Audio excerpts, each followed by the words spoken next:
هاد البنيته عندها 16 عام، غادي تخرج من دارهم وما غاديش ترجع، والحقيقه اللي غتوقع من بعد صعيبه بزاف. قضيه اللي هزت الراي العام وكلشي بدا كيهضر، وحتى من المشاهير ما بيناتهم كاردي بي اللي غادي دير بوست على ود هاد البنت هادي وغادي تقول باللي خاص ضروري العداله تحقق. فعلاش هاد القضيه هزت الراي العام، واشنو طرا لهاد البنت، وفين مشات وفين تختفات، وشنا هي الحقيقه وراء الاختفاء ديالها؟ خليكم معايا ومرحبا بكم في قناه الجريمه الحقيقيه، قناه سارة ستوريز اللي كطلب منكم عافاكم تابوناو باش تزيد هاد القناه تكبر وما نيأس ونكمل في هادشي ونبقى نعاود لكم القضايا والجرائم، وفعلوا الجرس باش كل مره يوصلكم الجديد.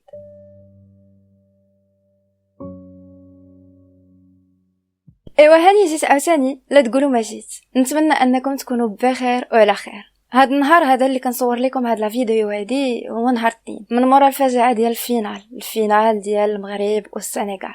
ما نكذبش عليكم، النفسيه ديالي مدمره جدا، وانا عارفه باللي شحال من واحد غادي يكون مديوم في هاد اللقطه هادي، واخا هو الصراحه هاد لا فيديو غيتحط لربع ما عليناش.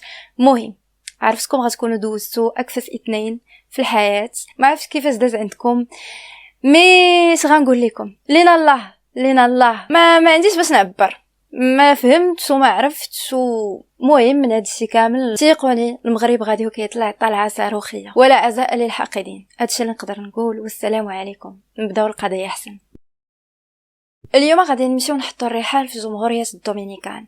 هاد البلاصه هادي اللي صراحه زوينه بزاف، معروفه بالبحر، الشمس الساطعه ديالها، المناظر الخلابه، والجو اللي واخا حار ولكن زوين. اغلبيه ديال الساكنه ديال جمهوريه الدومينيكان مخلطين ما بين اصول افريقيه واصول اوروبيه، واغلبيه فيهم كيديروا الزراعه والفلاحه، خصوصا ديال الكاكاو وديال الموز، ومعروفه بالموسيقى والرقص خصوصا الباتشاتا والميرينغي.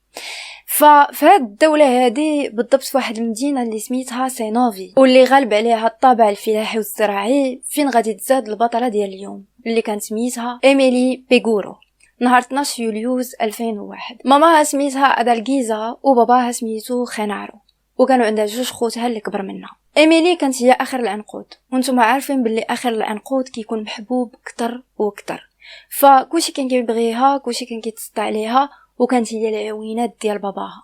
ما يمكنش باباها يخرج من الدار وما يمشيش يبوسها ولا يعنقها وكيدير عليها اللي ما يدار. باش نقول لكم باللي العائله الظروف الاجتماعيه ديالها شويه قاسيه، بما انهم عايشين الفقر، ولكن واخا هكاك خدامين، لا الام كتخدم لا الاب كيخدم، اعمال موسميه، بعض المرات عندهم علاقه بالفلاحه، بعض المرات عندهم علاقه بشي حوايج اخرين.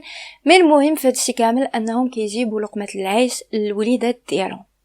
إيميلي كبرات في هاد الظروف، ولكن هادشي ما منعش ان تكون الابتسامه على وجهها، لدرجه ان الحي اللي كانت ساكنه فيه كلهم كانوا كيسميو عليها الفراشه، وراسمين ليها فراشه على قدها في الحيط ديال الدار ديال العائله ديالها، بحكم انها كانت محبوبه، ديما ضاحكه، ديما ناشطه، وماشي من دوك الوليدات اللي مثلا متنمرين ولا وليدات اللي خايبين ولا داسرين، بالعكس كانت هادئه بزاف، وكانت من الصغر ديالها كتعاون الناس، والحلم ديالها انها الا جاب الله كبرات تولي محاميه. غير هو مع الاسف هذا الحلم ديالها ما غاديش يتحقق، ماشي حيت ما بغاتش تقرا ولا شي حاجه، ولكن حيت اختفات وهي عندها فقط 16 عام، بالضبط نهار 23 اوت 2017 فاش خرجت من الدار.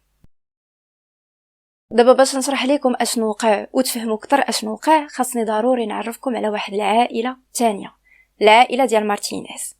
دابا سيادي هاد العائله هادي كان فيها الام، الاب، الوليدات، واللي كانوا ساكنين في الولايات المتحده الامريكيه.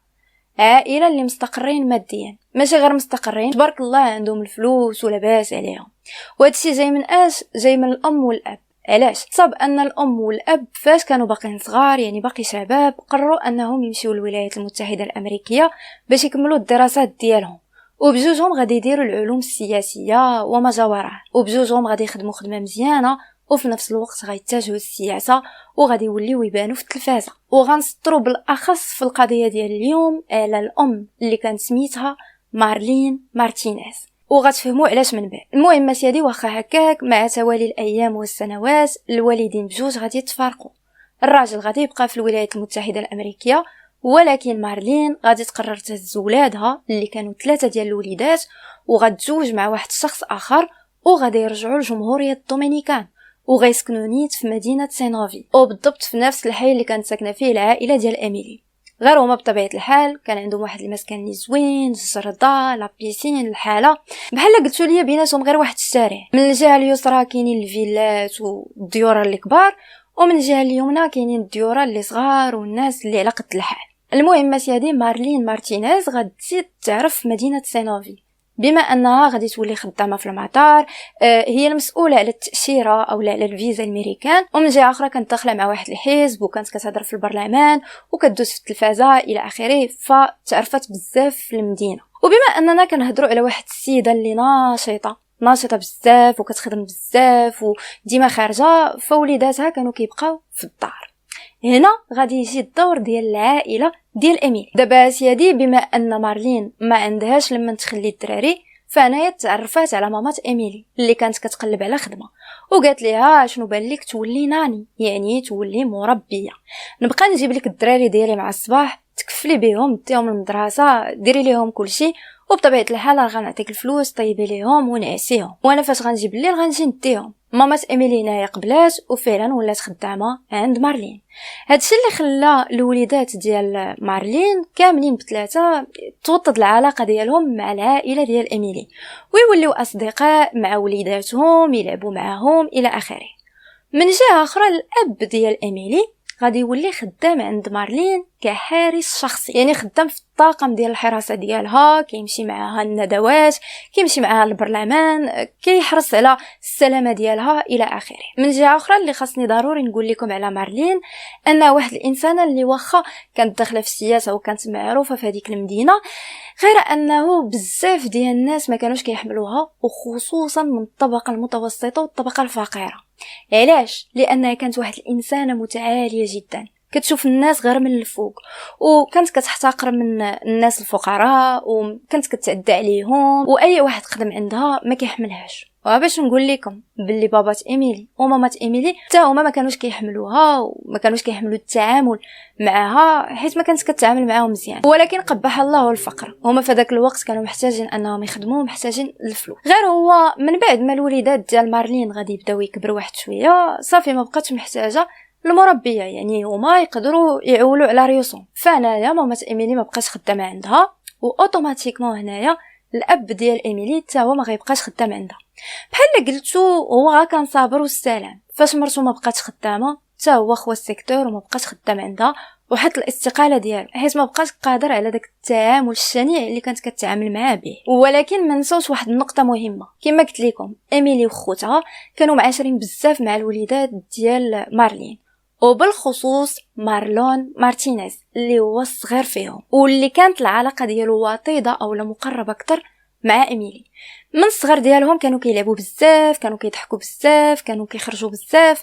فمع توالي السنوات واخا ما بقاوش كيتشافوا حيت مامات ايميلي ما بقاتش المربيه ديالهم، هادشي ما منعش ان مارلون يبقى يتلاقى مع ايميلي، ومنها غادي توطد العلاقه ديالهم اللي ما غاديش تبقى فقط علاقه ديال صداقه، ولكن غادي يوليو حبيبين. وكنهضروا على بنت اللي في هذاك الوقت ديال سنه 2016 كانت كتلعب ما بين 15 و 16 عام، باقي قاصر وهو كانت عنده 18 عام، يعني راشد. قانونيا هادشي راه لا يمكن، يعني هادشي كيعاقب عليه القانون، بحال قلتو كيتسمى تلاعب بقاصر. ولكن واخا هكاك ما كان حتى شي اذى وحتى شي حد ما طرات ليه شي حاجه. العائله ديال ايميلي كان عاجبهم وما عاجبهمش الحال، حكم ان الدري كان من الصغر ديالو عندهم في الدار، دونك قالوا ما فيها باس ماشي مشكل. ولكن العائله اولا بالخصوص مارلين الام ديال مارلون هادشي بالنسبه لها ايرور، وكتقول مع راساتها مهم وقيلا كيدوز الوقت وصافي. دابا هو السؤال، علاش القانون كيرفض رفض تام علاقات بهذا الشكل، يعني راشد مع قاصر، حيت كيقدروا يوقعوا الافات. وهادشي اللي وقع في العلاقه ديال ايميلي مع مارلون. وقعت واحد الحاجه، ان ايميلي غادي تحمل من مارلون وهي عندها فقط 16 عام، وما غادي تعرف الحقيقه حتى غدوز 5 شهور على الحمل ديالها. واللي غادي يعيق بها هي الام ديالها اللي ولات كتشوفها كترد بزاف، ماشي هي هذيك، وكرشها غدا وكتنفخ. فقالت ليها بنتي جيني من الاخر. البنت هنايا غادي تعترف للام ديالها باللي راها حامله. الام شدات في راسها وقالت لها شكون هو الاب، واش هو مارلون؟ قالت لها ما عرفات ما دير الام، ما يمكنش انهم يستغناو على داك البيبي. ديجا وصلت البنت ل5 شهور، وتكاع الا فكروا في الاجهاض، فرا الاجهاض غير قانوني في جمهوريه الدومينيكان، حيت صاب انه واخا يكون مثلا شي امراه حملات اولا يلا البدايات ديال الحمل، فالا بغات دير الاجهاض خاصها فريمون تطلب الايد من المحكمه وتطلع وتهبط عاد باش يقدروا يخليوها ويشوفوا الاسباب اللي يخليوها علاش باغا دير هذا الاجهاض. فهمتوا؟ يعني هما صارمين شي شويه في هذه القضيه. فانايا الام ما عرفات ما دير من غير حاجه وحده، انها تذكر مع الاب. يعني مشات عاودت ليه الحقيقه. الاب مسكين اصلا هو كيشوف بنته باقا صغيره، يعني 16 عام وهي اخر العنقود، وكانت العلاقه ديالهم زوينه بزاف، هي المومو ديال عينيه. المهم الله يسمح لينا من الوالدين.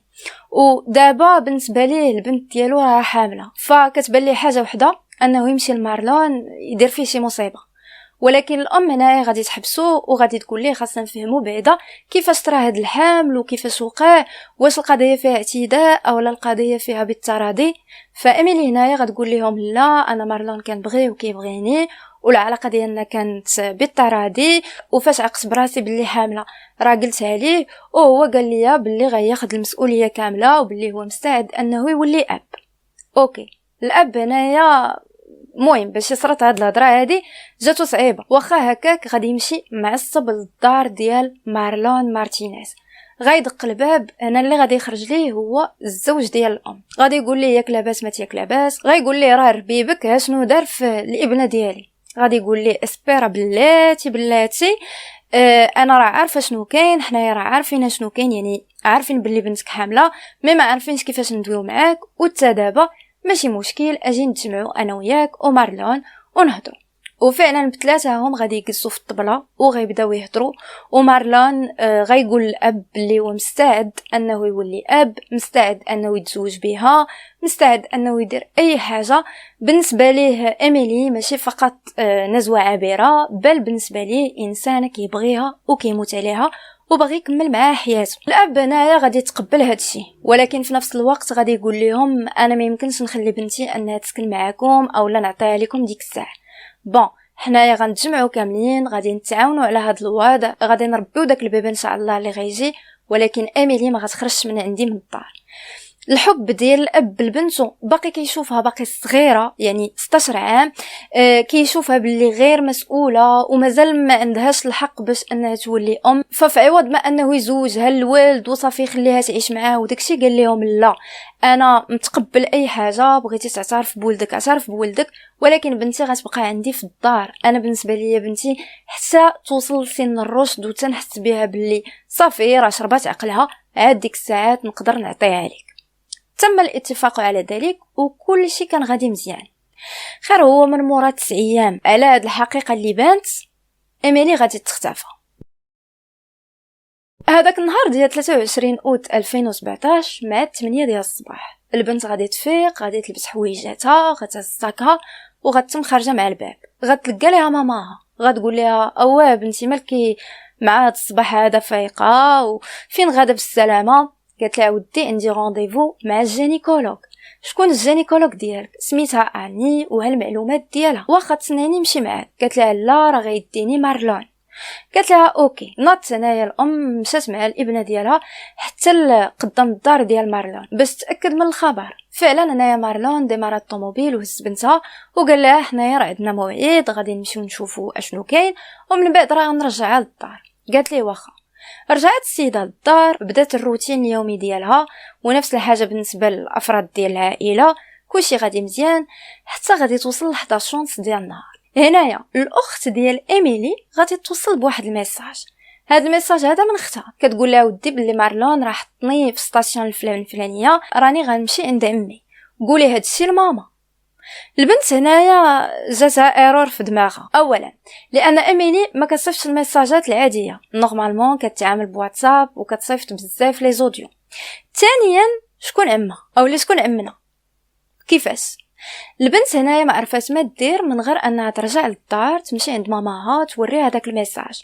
ماما هنايا قالت لها كيفاش هادشي، حنا ما شكون هذا عما، هذا شي حد ما تنعرفوش، شي حد كنعرفوه، المهم تقلبوا لهم النوامر. ناضت هنايا الام وصات بنتها قالت لها غتمشي للدار بعدا ديال مارلون مارتينيز غتشوفيه واش رجع للدار.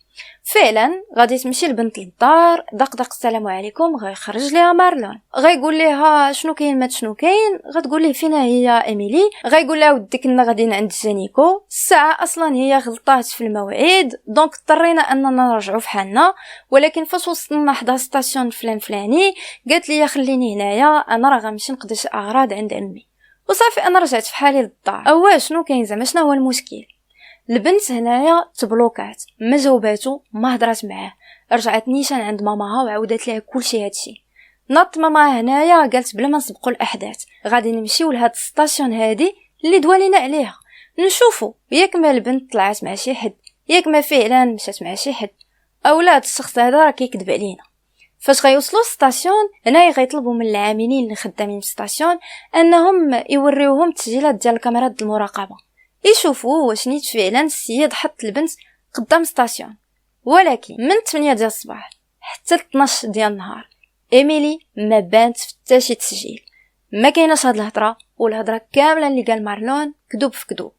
ديك الساعات الام هنايا غادي تمشي للبوست ديال البوليس باش انها دير البحث لفائده العائله، وتقول لهم باللي الابنه ديالي مختفيه وباللي كان شك باللي مارلون دار ليها شي حاجه.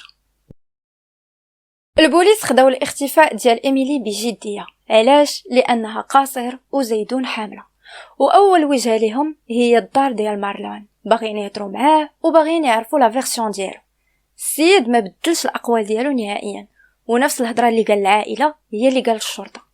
فداك الوقت العائله ديال ايميلي غادي يتجهوا لمواقع التواصل الاجتماعي، غيديروا البلبال، غيحطوا التصويره ديال ايميلي، غيبداو كيهضروا وغيحطوا اصابع الاتهام على مارلون مارتينيز. اوتوماتيكمون هادشي غادي يتشهر بزاف. علاش؟ لان مارلون مارتينيز مرتبطه السميه ديالو بمارلين مارتينيز، سيده اللي عندها الوزن ديالها في الدوله وعندها الوزن ديالها في هذيك المدينه، فمعروفه السميه ديالها وكتبان ديما في المنابر الاعلاميه. فانايا شكون اللي غادي ينوضوا الكارهين ديال هاد السيده هادي اللي ما عندهمش معاها وما كيحملوهاش، وخصوصا من الطبقه الشعبيه والطبقه الفقيره. كما قلت لكم قبيله السيده كانت كتعامل واحد التعامل اللي خايب وكتشوف الناس غير من الفوق، فهما غادي ينوضوا وغادي يقولوا باللي خاص العداله تحقق، وما متاكدين باللي الا وقعت شي حاجه مسكينه ديك ايميلي اللي عندها 16 عام وكانت حامله من الابن ديال مارلين، فمن الممكن ان مارلين عندها علاقه بهذا الشيء، وانها ما غتبغيش تشوه السمعه ديالها وتسمع باللي راه الابن ديالها حمل واحد البنت اللي قاصر، فخاصها ضروري تحيدها من قدامها. وهذا الصداع هذا ما غاديش ينوض فقط في مواقع التواصل الاجتماعي، بل غادي ينوض حتى قدام الدار ديال مارلين، بحكم ان بزاف ديال الناس غيجيو وغيديروا المظاهرات والعائله حتى هي، وكيقولوا لهم خاصكم ضروري تهضروا وكيناشدوا البوليس انهم يشدوهم. ولكن في ذاك الوقت البوليس راه ما عندهم حتى شي دليل، ما عندهم والو. ناضت هنايا مارلين مارتينيز بما انها هي المعنيه بالامر، هي والابن ديالها، قررت هنايا انها دير كونفيرنس، يعني دير ندوه صحفيه. تخيلوا معايا غادي تعيط لمجموعه ديال الصحافه وخصوصا الصحافه الوطنيه، غتقول لهم انا راه منظمه واحد الندوه عندي في الدار، مرحبا بكم ومرحبا بالتساؤلات ديالكم على هذه القضيه هذه. وفعلا غادي يجيو، غادي يديروا بث مباشر لا على مواقع التواصل الاجتماعي لا في التلفزه الوطنيه. وشكون اللي في هذه الندوه؟ مارلين والابن ديالها مارلون فقط. فهنايا بداو كيسولوهم على الحيثيات ديال القضيه، هنايا بداو كل واحد منهم كيجاوب وكيقولوا باللي هما ما عندهمش علاقه بهذا الشيء، وباللي داكشي اللي صرح به مارلون هو اللي كاين، وباللي هما ما يمكنش ياديو الدبانه. من الاخر دابا الناس ديال مدينه سينوفي اولا ديال جمهوريه الدومينيكان كامله، بما ان القضيه دارت بوم، وحتى العائله فاش غيشوفوا داك البث المباشر غادي يبداو يستنتجوا الاستنتاجات الاتيه. اول حاجه غادي يقراو لغه الجسد ديال مارلون، قالوا باللي السيد على حسب الجسد ديالو فبين باللي كان ماشي في حاله عاديه، بين فيه باللي منرفز، بين فيه باللي متردد، مره كيبقى يحرك رجليه بزاف، مره كيحرك يديه بزاف، وما كيشوفش في العدسه ديال الكاميرا، كيشوف غير في الارض. وواخا الصحفيين فاش كانوا كيهضروا معاه فهو كيجاوبهم وهو كيشوف في الارض اولا كيشوف الفوق. في السما، واش كيتخيل او لا كيتفكر داكشي اللي خاصو يقول. المهم هادشي اللي باين. الوقت الوحيد اللي غادي يبدا يشوف في العدسه ديال الكاميرا هي فاش غيوجه رساله لإيميلي. Figura pública, que por favor, Emily Peguero, por favor, donde quiera que te encuentres, por favor aparezca, que estamos esperando con los brazos abiertos, estamos preocupados por ti, te necesitamos, vas a tener todo el apoyo del mundo cuando vengas, por favor. كيف ما سمعتوا بطبيعه الحال غنترجم لكم. فالسيد كيقول باللي عافاك اميلي، خاصك ترجعي للدار، عافاك راه حنايا مشوشين عليك، عافاك راه حنايا محتاجينك، عافاك حنايا راه غنعاونوك، وراه العالم كامل باسره كيتسناك.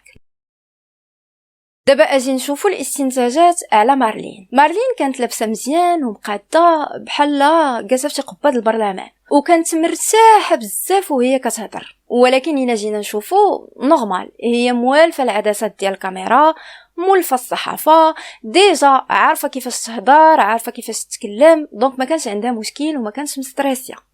من جهه اخرى السيده فاش بدات كتهضر بدات كتقول باللي حقا ما يمكنش الابن ديالي ادي هاد البنت هادي. بدات كتهضر على القرابه اللي ما بين العائله ديالها والعائله ديال ايميلي، وباللي الام كانت خدامه عندها وحتى الاب كان خدام عندها وما عمر كان بيناتهم مشاكل، والوليدات راه تربوا مع بعضياتهم يعني كانوا باقي صغار، فما يمكنش ليها انها تادي شي حد او لا دير شي حاجه.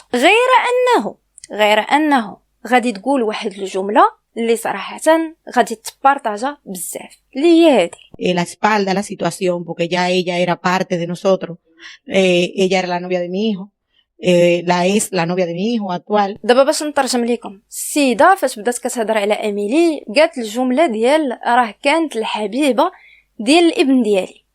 واخا باش نفهموا ونحطكم في السياق. دابا نورمالمون فاش كيكون واحد الشخص مختفي وشي واحد كيبدا يدوي عليه، ما غاديش يقول كان الله يعمرها دار، غادي يقول هو الله يعمرها دار.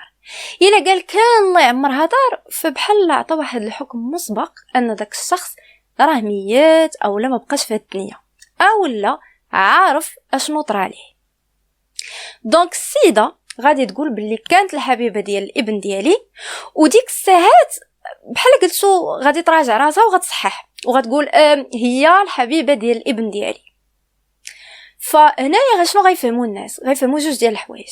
اول حاجه ان السيده دارت هاد لا كونفيرونس او لا دارت هاد الندوه هادي غير باش تصوفي السمعه ديالها، يعني باش تعتق السمعه ديالها وما يبقاوش الناس يهجموا عليها. ثاني حاجه انها ما نجحش في هادشي، حيت عاد ما زادوا تعصبوا الناس وعاد ما بان باللي واقيلا عارفه شي حاجه او لا واقيلا هي من مورا هادشي هي والابن ديالها، والابن ديالها بطبيعه الحال هو السبب الرئيسي فهادشي كامل. وديروا في بالكم انهم قالوا تا الى جاب الله كنا غالطين وكانت النيه ديالها انها ماشي تعتق السمعه ديالها ولكن الهضره ديالها تكون صحيحه، فمينيموم منين عيطتي لهاد الصحفيين كاملين ودرتي هاد الندوه هادي كان عليك تعيطي حتى العائله ديال ايميلي يكونوا معاك، تكونوا جالسين في بلاصه وحده وتهضروا كاملين مجموعين وتبان ديك القرابه اللي كتهضري عليها.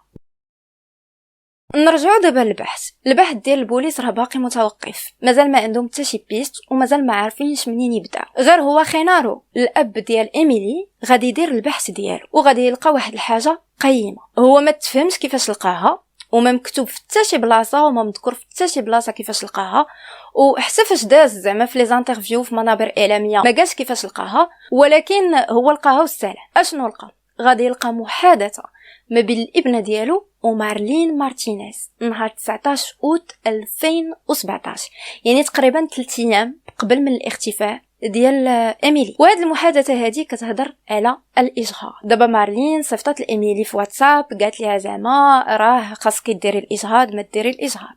البنت قالت لها لا انا ما بغيتش ندير الاجهاض. ناط هنايا قالت لها ما تخافيش وكوني هانيه راه اصلا جبت الاذن من عند الرئيس دانيلو. البنت هنايا غتقول لها اوكي منين هكا صافي انا كنثق فيك. قالت لها غير تهناي كوني هانيه واصلا هاد الاجهاض غنديرو عندي في الدار وغيكون معانا الدكتور.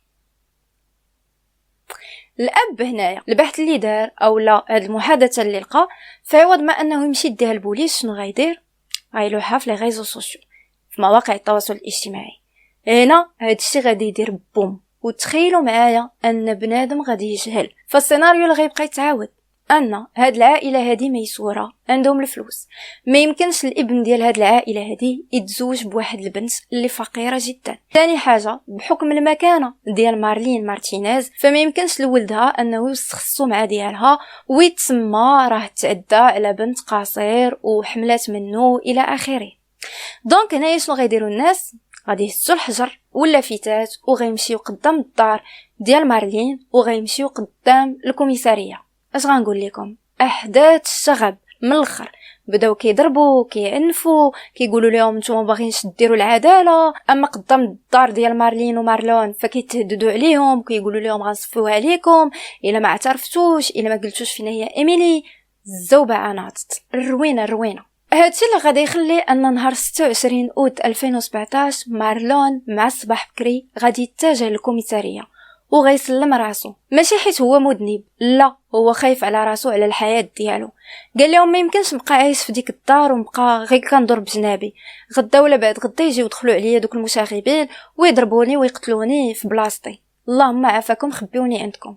وفعلا البوليس غادي يحطوه في واحد السجن احتياطي ريتما تبان القضيه ونعرفوا شنو وقع، وفي نفس الوقت للسلامه ديالو. ارى لك سيدي البوليس راه مكملين البحث ديالهم، واول حاجه وعلى سلامتنا يعني من مورا 5 ايام سيدي على الاختفاء ديال البنت عاد هما غادي يطالبوا باللوكاليزاسيون ديال التليفون ديال ايميلي. وفعلا شركه الاتصالات غادي تصيفط لهم وغتعطيهم اللوكاليزاسيون.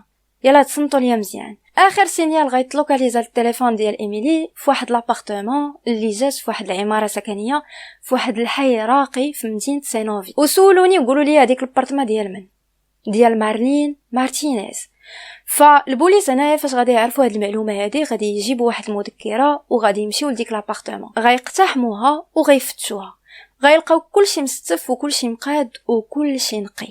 ولكن في الماكينه ديال الصابون غادي يلقاو واحد الغطاء ديال الناموسيه، غير هو مازال ما تصبنش وفيه اثار، ماشي اثار، كله موسخ بالدم، يعني فيه ليطاش ديال الدم اللي كبار بزاف.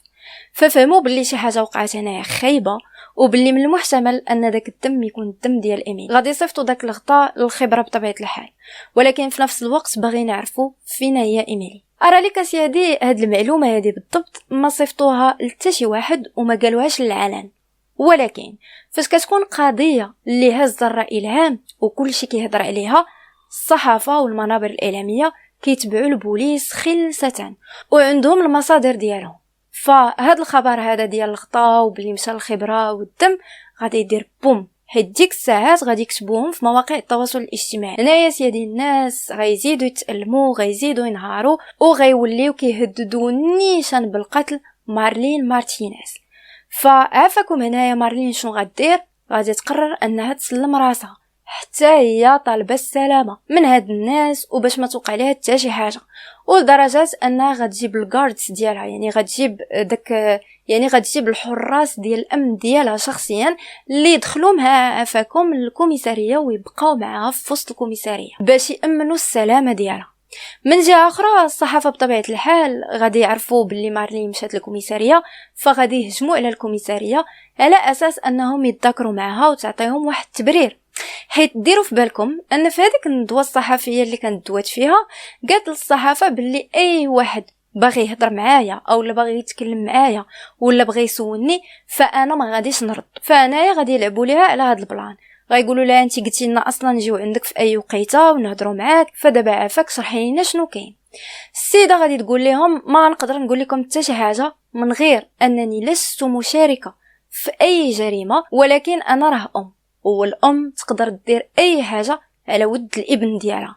وصافي خلاتهم ومشات. دابا فاش كنقولوا عماره سكنيه في حي ثري ضروري غيكونوا الكاميرات المراقبه وضروري غادي يكون شي حساس. ففعلا هنايا البوليس غادي يتجهوا نحو الحارس الامني اللي كاين تما واللي كان سميتو كيفن. غادي يهضروا معاه وغادي يسولوه ايوا تصنتوا هنايا عاوتاني شنو غيقول. كيفن كيقول باللي داك النهار ديال 23 اوت 2017 فعلا مارلون غادي يجي هو والحبيبه ديالو ايميلي. قال لهم باللي هذيك ماشي المره الاولى ولا الثانيه، هما ماشي مره ماشي جوج فاش ما كتكونش الام ديالو في لابارتمون كيجي هو والحبيبه ديالو.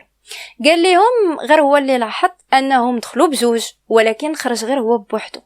والوقيته فاش خرج كان مخرج معاه واحد الصاك اللي كبير بزاف واللي كان كيحاول انه يجرو، لدرجه انني مشيت باش نعاونو ولكن هو قال لي غير خليني بوحدي ما تعاونني ما نعاونك. فقال لهم كيفن بلي هادشي جاني في شي شكل، لدرجه انني هزيت التليفون ودرت السرفر لماما.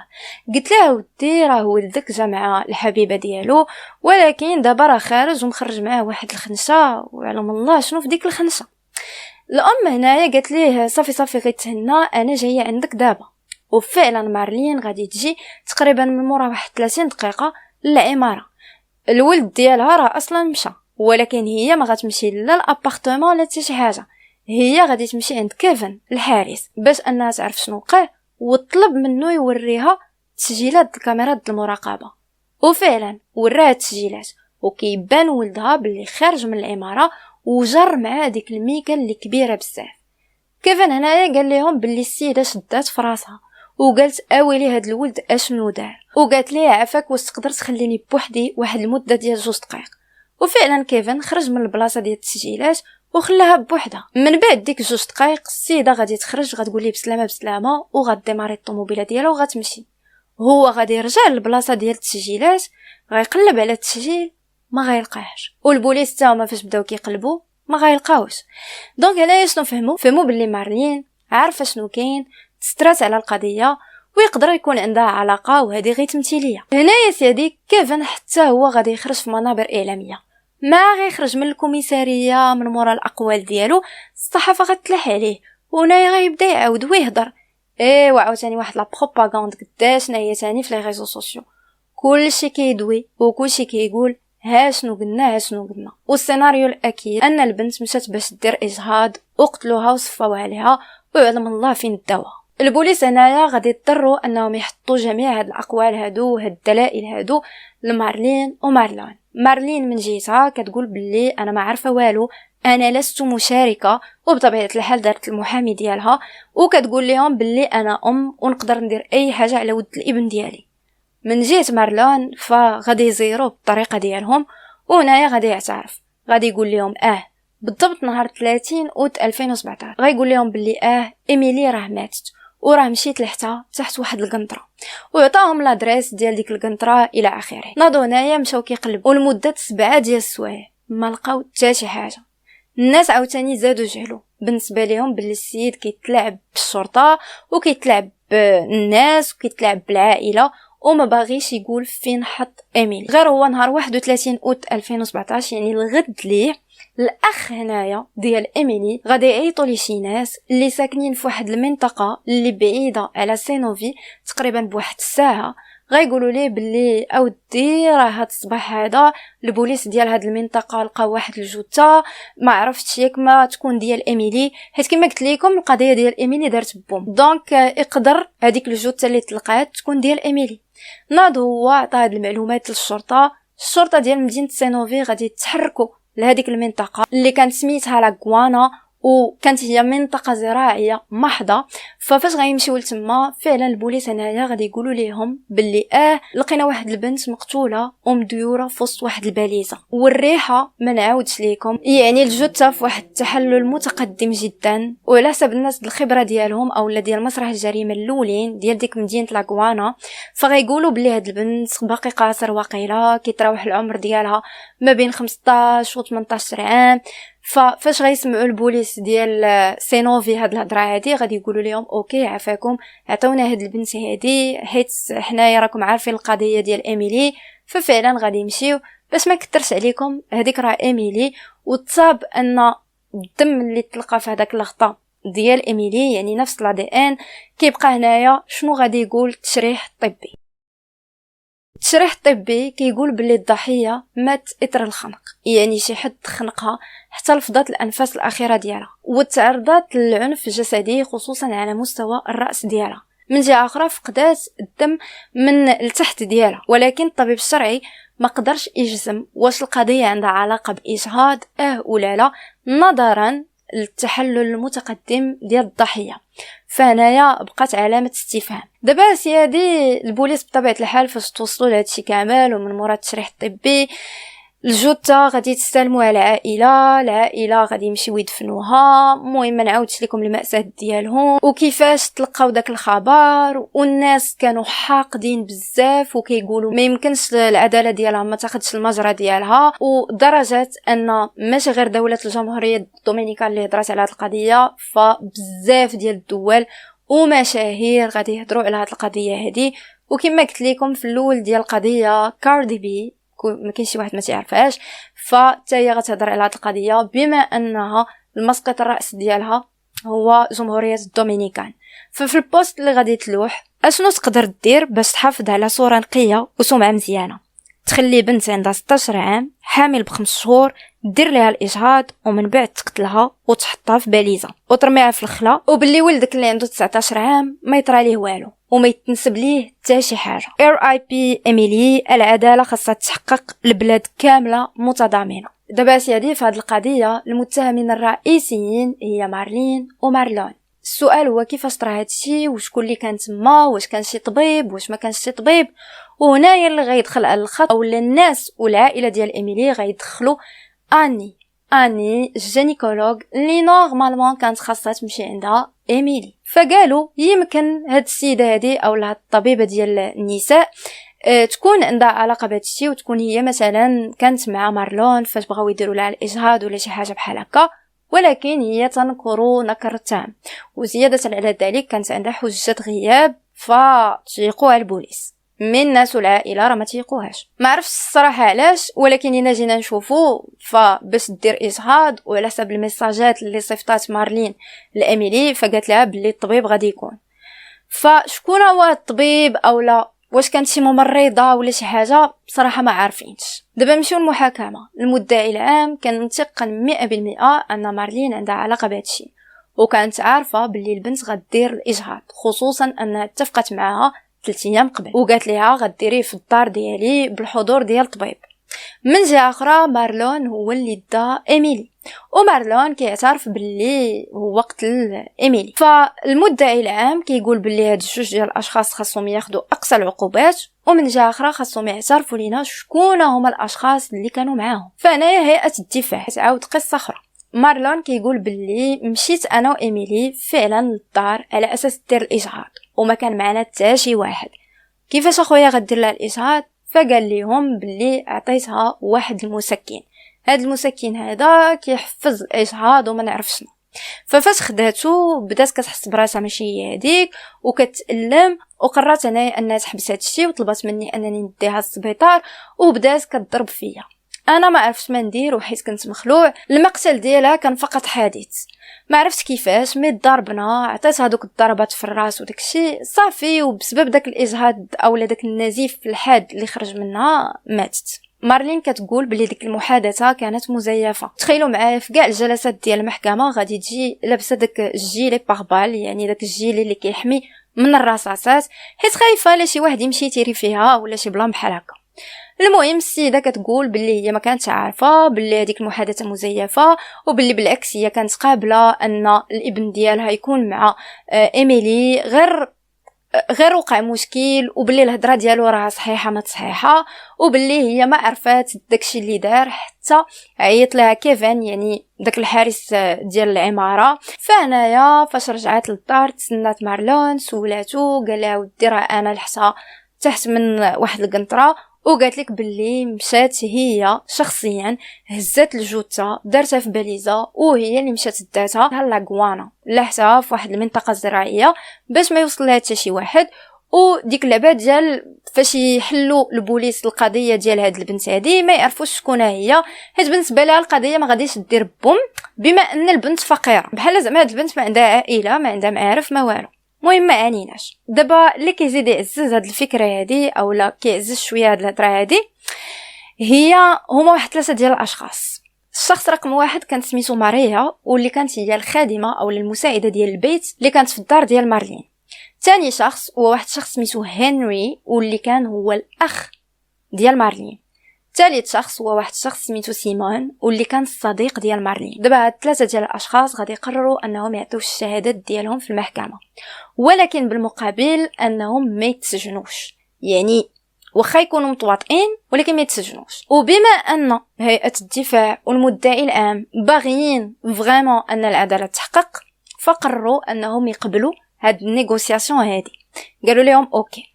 في الشهادات ديالهم كيقولوا بالنسبه لماريا كتقول باللي انا عاقله على داك النهار وعرفت داكشي اللي وقع وانا اللي وجدت الباليزه لمارلين وتحفظت انني ما نقول حتى شي حاجه. بالنسبه لهنري وسيمون فبجوجهم غادي يعاونوا مارلين باش انها تمشي تقلب على الجثه تحت من ديك القنطره اللي قال لها ولدها، يجيبوها في الطوموبيل يطلعوها للدار يحطوها في الباليزه ومن بعد هما بثلاثهم يمشيو لديك لاغوانا ويحطوها تما.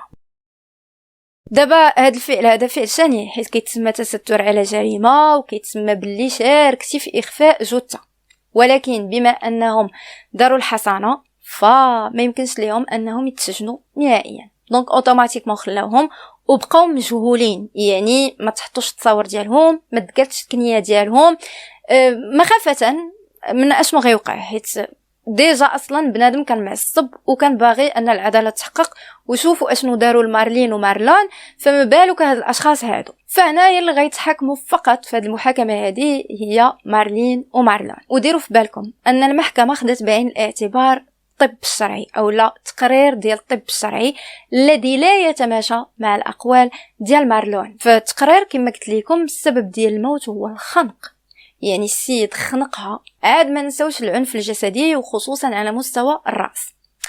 بالنسبه للاجهاض ما يمكنش نجزموا فيه، كما قلت لكم الطبيب الشرعي ما قدرش يعرف واش نيت كان اجهاض ولا لا، واش السيده غير كانت خايفه من داكشي اللي كيوقع ليها فداكشي علاش وقع ليها نزيف، ما معروفش. غير هو كاين واحد القضيه حيت فاش غادي يقول مارلون باللي راه عطيتها واحد الفنيده ما تعطيتها واحد الفنيده، غادي يكون واحد التحليل ديال الدم.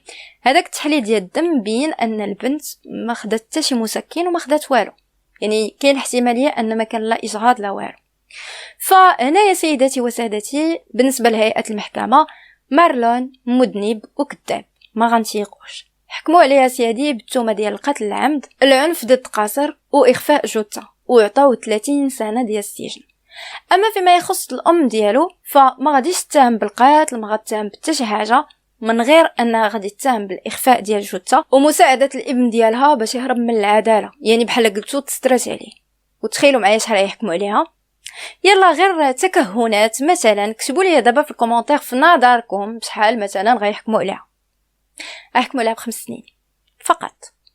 تخيلوا معايا الناس اللي كانوا في المحكمه والمدعي العام والعائله، راه ما يمكن. وغنسطر لكم مزيان على واحد القضيه، ان تم اعاده تمثيل الجريمه بحذافيرها في وسط المحكمه. هما ما جابوش الجثه ولكن جابوا ديك الباليزه اللي كانت فيها الجثه، وبطبيعه الحال استعملوا مونيكا. غير هما الملابس اللي كانت لابسه الضحيه ايميلي وداكشي اللي كان في هذيك الباليزه حتى هو كان حاضر. وتخيلوا معايا ان الريحه كانت خايبه بزاف.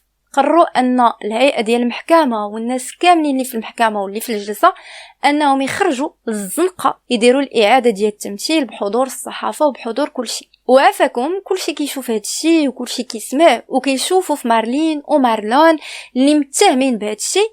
وفي الاخير بما ان اللي حطاتها في الباليزه واللي قداتها في الباليزه بواحد الطريقه اللي بشعه جدا تاخذ 5 سنين، صعيبه شي شويه. ما عرفش نتوما واش جاكم الحكم عادل ولا لا؟